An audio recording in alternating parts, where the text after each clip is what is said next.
Hello, this is Joseph Zottel. President Trump has issued an executive order pertaining to birthright citizenship. And as with many things, the devil is in the details. But the details are not covered in the executive order. It would be quite a mess. But the first thing we should look at is it possible for the president to make the change he wanted to make? The 14th Amendment states all persons born or naturalized in the United States and subject to the jurisdiction thereof are citizens of the United States and of the state wherein they reside. So let's take that last part first. This was ratified in 1868, and this was to forestall a problem that the former Confederate leaders, who still had some power in the South, might try to interpret the 14th Amendment to say, okay, 13th Amendment abolished slavery, so these people are now free. And according to the 14th Amendment, they're citizens of the United States having been born here. But they're not citizens of our state. They're not citizens of Alabama, Mississippi, Georgia. Therefore, for example, they have no right to vote. So there. That's why that last clause is in there. All persons born or naturalized in the United States and subject to the jurisdiction thereof. If you're within the borders of the United States, you're subject to the jurisdiction thereof. If you're within the borders of Italy, you're subject to the jurisdiction thereof. So that's redundant, but it's kind of like putting in an exclamation point to try to make it totally clear. But let's edit it down so we're only looking at the part about persons born in the United States. All persons born in the United States are citizens of the United States. That's the key phraseology. How do we change that and do it constitutionally? We have to amend the Constitution. We have a video on this channel about amending the Constitution, but concisely, it takes 2/3 of each House of Congress to vote in favor of it to propose it to the states. That's 290 members of the House of Representatives out of 435, and it is 67 senators out of 100. That's hard to get. That's why there are only 27 amendments. Our founders wanted to make it difficult to make a change in the Constitution, but not impossible. Proposed to the states. Then 3/4 of the states, usually by the state legislatures, have to ratify it to become part of the Constitution. This would be a long, long road in order to do it right. But it isn't being done right. It's an executive order, and that cannot overrule the Constitution. The president would have to make an effort to amend the Constitution first, allowing him to issue an executive order as he's issued it. And we'll look at that in a moment. And there is a link to the full executive order as well as to the Constitution in the description below. So it looks like this is unconstitutional to begin with, but why do I say the devil is in the details? First, let's look at the kinds of citizenship.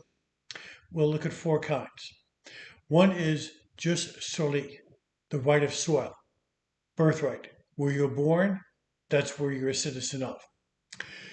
Jus sanguinis is the right of blood. Now, this is set up for the United States by statute, and the link to the statute is below in the description also. This means, for example, if you were born in Italy and your parents are United States citizens, you can easily apply for United States citizenship by your right, which is the right of blood. Some countries, but not the United States, have the right of descent.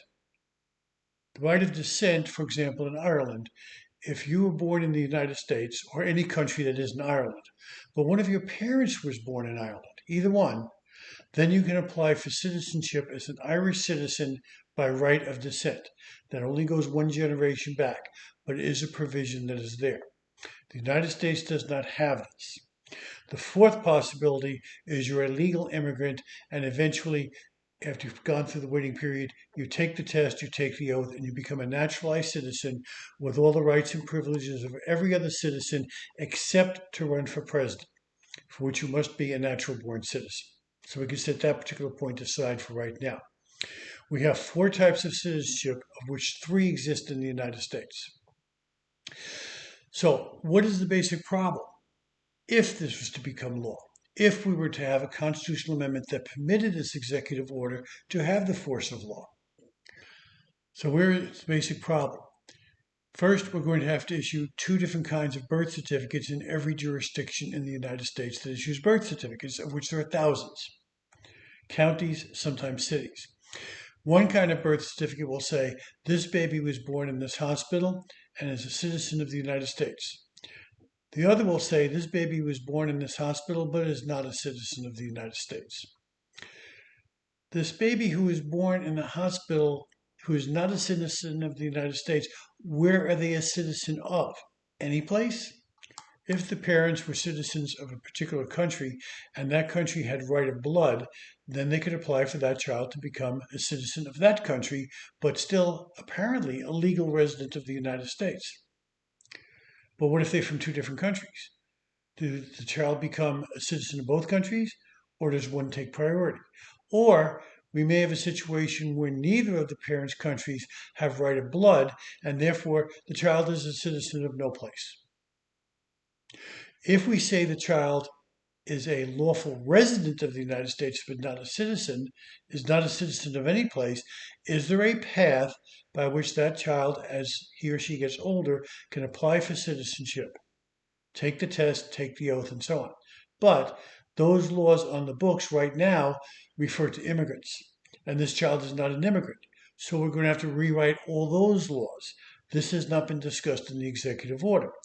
So as you see, there are a lot of potential problems. So what does the executive order say?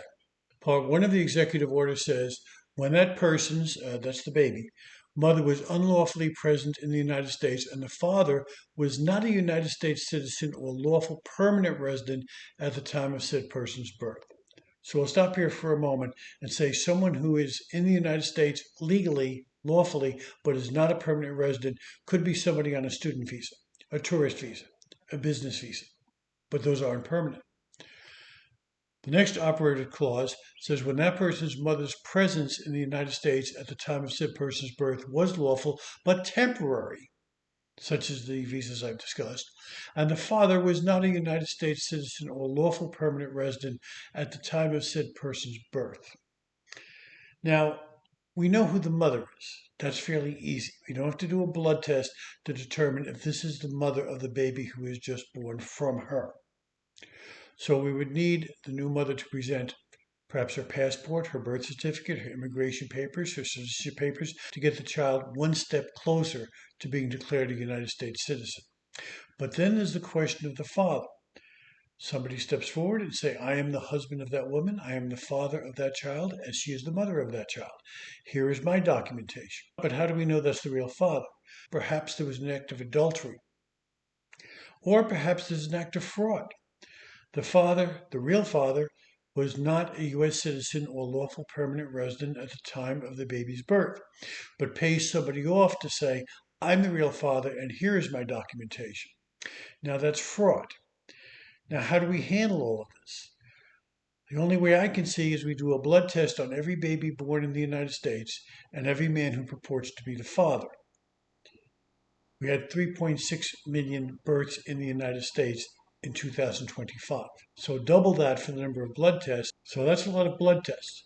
And we're going to have to do a blood test to everybody because we don't know who's telling the truth and who's not telling the truth until we do a blood test. We can't take anybody's word for it because the fraudsters will be glad to give their word.